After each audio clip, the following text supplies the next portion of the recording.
네, 처음으로 발표해 주신 우리 김태규 교수님께 질문 한번 드릴게요. 네, 교수님께서 소개해 주신 여러 메타버스 사례들이 있었잖아요. 그중에서 혹시 제일 선호하시는 사례가 있으시면 네, 하나만 꼽아서 소개 부탁드리고요. 또 광운대학교 게임학과에서 실제로 메타버스 관련해서 교육 또는 적용하시는 어떤 프로그램 같은 것이 있다면 공유 부탁드립니다. 아까 제가 발표할 때도 말씀드렸는데 네. 저희 광운대학교에서 지금 썼던 어떻게 보면 코로나 시대 때 어떤 비대면 형태의 어떤 교육으로서 줌이 아니라 게더타운을 이용해서 했습니다. 실제 게더타운을 이용하니까 어떤 그래픽을 위주로 하다 보니까 훨씬 더 학생들에 대한 집중도라든지 몰입도가 훨씬 더 높아졌고요. 실제 이 게더타운을 이용해서 광운대학교랑 공주대학교랑 협업을 해서 실제 똑같이 건물들을 만들어서 강의실 건물을 만들어서 직접 자기의 어떤 캐릭터가 직접 들어가서 실제 강의도 듣고 거기서 질문도 하고 커뮤니케이션을 할 수 있는 그런 형태로 저희가 개발도 하고 교육도 했다고 보시면 될 것 같습니다. 그래서 8개 저희 플랫폼 중에서 뭐 제페토도 해봤고 뭐 로블록스도 해봤는데 실제 저희 광운대학교에서 활용하기에는 게더타운이 제가 느끼기에는 가장 또 직관성이라든지 좀 쉽게 사용자들이 할 수 있지 않았나 싶습니다. 네. 예, 말씀 감사합니다. 네. 다음으로는 젠블로의 오준원 대표님께 말씀 여쭙겠습니다. 네, 제가 듣기로 보드게임은 이렇게 되게 쉽고 흔해 보이지만 개발하기 되게 어려운 게임이라고 했는데 발표해 주신 내용처럼 좀 맞는 것 같습니다. 소개해 주신 보드게임들 중에서 개발할 때 제일 애착이 가는 보드게임은 어떤 것이었는지, 그리고 제일 개발하는데 난관에 봉착했던 보드게임은 어떤 것이었는지 궁금합니다. 관련된 비하인드 스토리 같은 것이 있다면 공유 부탁드리겠습니다. 네. 일단은 애착이 가는 보드게임은 사실은 당연히 제가 이 사업을 시작할 수 있었던 계기가 된 젠블로라고 하는 육각형 보드게임이고요. 아마 이제는 좀 보셨을 것 같아요. 여기 앉아 계신 분들도 벌써 마트나 백화점이나 왕구점이나 이런 데 깔린 지가 20년 가까이 됐기 때문에 네. 근데 그런 그 게임과 그다음에 한글 자음 모음으로 지금 타일 게임을 개발을 2010년에 해서 지금 벌써 이제 10주년이 넘었습니다. 네. 한글 게임 라온이라고 하는 그 두 가지 게임이 굉장히 애착이 가고, 특히 한글 게임 라온 같은 경우는 해외에서 사실 제가 해외 박람회도 많이 다니면서 알파벳 게임은 예를 들어 보드게임기익닷컴이라고 하는 사이트에서 검색을 해봐도 3,000가지가 넘게 나옵니다. 알파벳 게임이. 네. 그러한 알파벳 게임들이 주는 인식은 뭐냐면 English is fun이라는 그런 인식을 주는 거거든요. 영어 단어가 이렇게 게임으로도 재밌다. 근데 한글은 왜 재미있는 자음 모음을 활용한 게임이 없었을까라고 해서 2008년부터 기획을 했던 건데, 사실 일단 굉장히 어려웠던 거는 이따 하나 더 말씀드리겠지만, 한글 게임을 만들면서 굉장히 어려웠던 것이 뭐냐면, 여러분들 아시다시피 알파벳은 그냥 나열형이잖아요. 네, 그냥 쭉 나열해 놓으면 가로 세로 퍼즐도 잘 되고. 그럼 여러분들 아시다시피 그 에너그램이라고 하는 개념 혹시 아시는지 모르겠는데, 영어에서는 에너그램이라는 개념이 있고, 그게 기원전 3세기인가부터 그러니까 이 로마자의 어떤 역사와 궤를 같이 할 정도로 역사가 깊은데요. 쉽게 말씀드리면 listen이라고 하는 단어가 있으면 그 알파벳의 순서를 바꾸면 silent라는 단어가 됩니다. 거기 있는 알파벳이 그대로 순서만 바뀌면 silent라고 하는 단어가 되는데요. 한글에서는 그런 에너그램이 어려웠습니다. 어려울 수밖에 없죠. 왜냐하면 우리는 통글자잖아요. 네. 그리고 한 글자에는 자음과 모음이 최소 몇 개, 최소 2개에서 쌍자음의 이중모음의 받침 쌍자음이나 뭐 이중 자음까지 합쳐지면은 여러분들 아시다시피 글자 한 개에, 알파벳으로 따지면 글자 한 개에 8, 9개씩 들어가 버립니다. 네. 그러니까 이제 이게 굉장히 어려울 수밖에 없는 거죠. 그러니까 한글에서는 에너그램이라고 할 수 있을 만한 것이 글자의 위치 정도 바꾸는, 성남이 위치 바뀌면 남성이 된다. 뭐 이런 정도 이외에는 자음 모음의 위치를 바꾸거나 모음의 어떤 형태를 어떻게 바꾸면서 요 글자 안에 들어가 있는 요 원소들의 위치나 형태를 살짝만 수정하면 다른 글씨가 된다라고 하는 그런 한글에서의 에너그램은 거의 대중화되지도 않고 쓰지도 않는 개념일 뿐더러 그렇게 연구도 안 돼 있었죠. 네. 그래서 사실은 그 부분을 연구하느라고 굉장히 힘이 많이 들었고요. 예, 그래서 지금은 이제 라온이라고 하는 게임이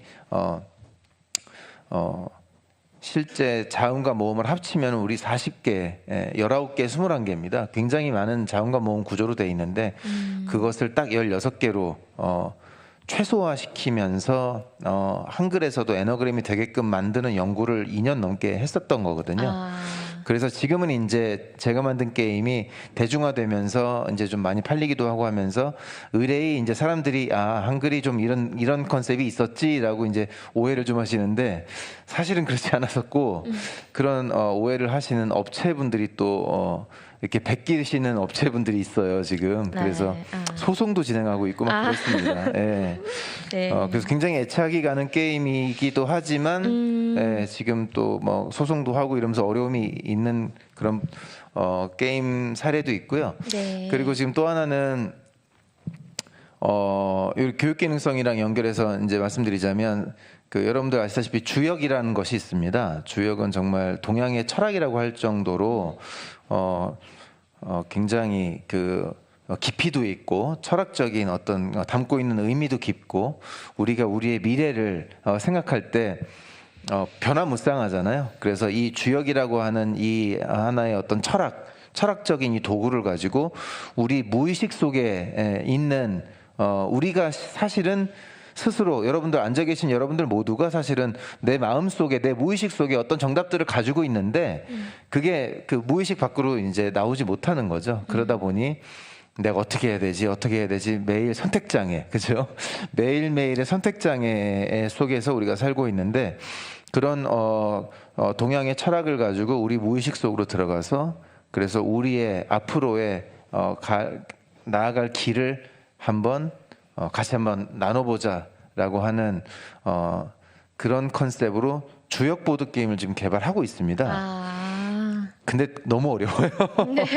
왜냐하면 이제 담고 있는 내용도 굉장히 많고 그것을 또 그림으로 형상화도 잘 해야 되는데 담고 있는 의미들이 굉장히 추상적이기 때문에 그 추상적인 느낌을 또 그림으로 담아야 되는 과정도 너무너무 힘들어서 그림만 지금 2년째 그리고 있는 상황이고요.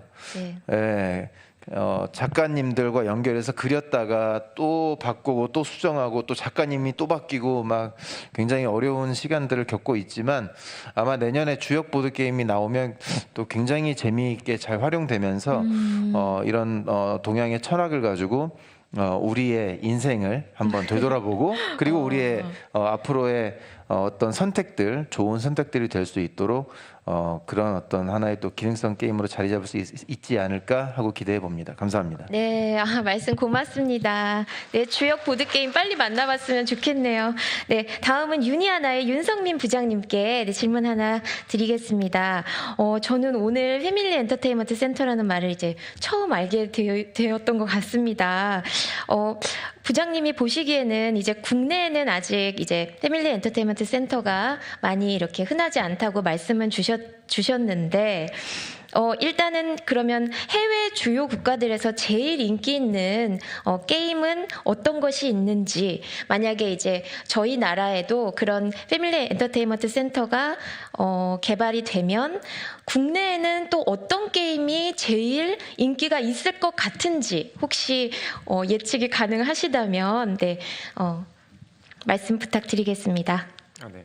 네. 보드 게임 포함해서 온라인 모바일 게임 다 포함하면 정말 게임 장르가 굉장히 많고 그 중에서도 그 소비자 플레이어들이 원하는 게임들이 각각 다 다른데요. 네. 아케이드 게임도 물론 동일합니다. 해외 같은 경우 아케이드 게임은 뭐 종류가 정말 셀 수 없을 정도 많고 그 중에 저희가 만약에 장르별로 구분을 한다면 이제 뭐 프라이즈 게임 그리고 앞서 보여드린 리뎀션 게임 그리고 비디오 게임, 그리고 클래식 게임 해서 4가지 장르로 구분을 할 수가 있는데요. 네. 보통 게임 센터에서 가장 플레이를 많이 하는 것은 앞서 보여드린 저 리뎀션 게임입니다.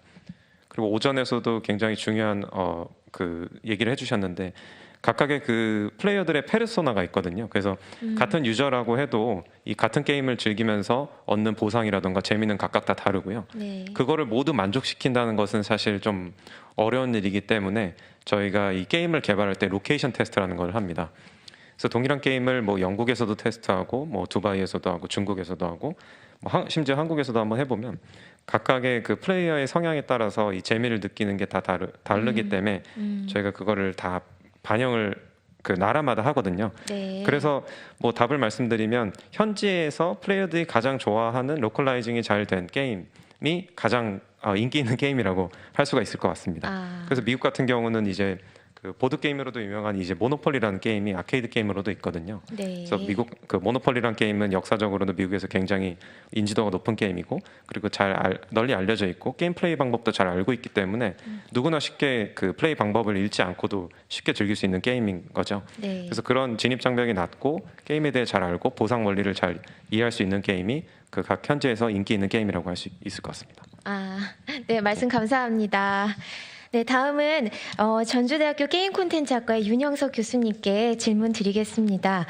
어제 있었던 발표들에서도 그렇고 이제까지 패널 연사분들의 발표 내용을 보면 이제 보드 게임이나 방탈출 게임 같은 주제가 반복해서 지금 나오고 있는 것 같습니다.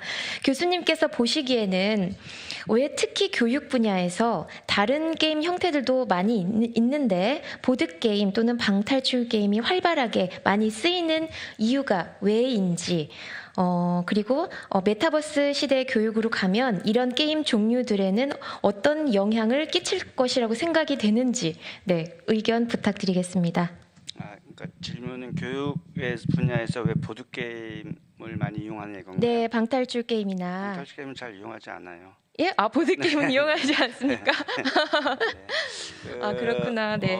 방탈출 게임은 그냥 엔터테인먼트로 주로 많이 사용하고요. 저는 이제 게임을 개발해내는 우리 학생들한테는 그 자체가 교재가 되겠지만은 네. 일반인들한테는 그냥 엔터테인먼트일 뿐이고요. 보드 게임이 많이 활용되고 있는 건 이런 것 같습니다. 과거에는 이제 지식을 잘 딜리버리 할 수 있는 사람, 그러니까 강사가 좋으면 좋은 교육이었죠. 그래서 명강사, 일타 강사가 있었는데 이제는 강사의 역할이 줄어드는 시기가 됐어요. 온라인이라든가 스마트폰에서 굉장히 많이 보조할 수 있는 기능들이 많으니까. 그렇죠. 네. 그래서 이제 교사의 티처, 프로페서들이 자기 역할이 줄어드는 거예요. 그럼 그 사람들이 이제 앞으로는 보조자, 퍼실리테이터, 이 환경을 만들고 동기를 만들어내고 활동을 촉진할 수 있는 사람으로 역할이 바뀔 거예요. 네. 자, 그렇게 되면 학생들이 주도적으로 할 수 있는 뭐가 있어야 되는데 그 중에서 쉽게 우리가 접근할 수 있는 것이 아마 보드 게임에서 그러라고 생각을 하고요. 네. 이미 기업 교육에서는 수많은 회사에서 보드 게임을 자체적으로 개발을 해서 물론 이제 개발을 못하니까 이런 전문 회사한테 의뢰해서 개발을 해서 네. 한국에만 벌써 수백 개의 보드 게임이 나와 있어요. 예를 들면 관세청에서 지식이 바뀌었어요. 예를 들면 외국에서 갖고 들어온 물건이 달라졌어요. 그때 그것을 일일이 다 품목 검사를 해야 되는데 이거를 계속 공부시키려면 바쁜 업무도 해야 되는데 힘들잖아요. 그런 것을 보드 게임으로 만들어서 성공시킨 사례도 있어요.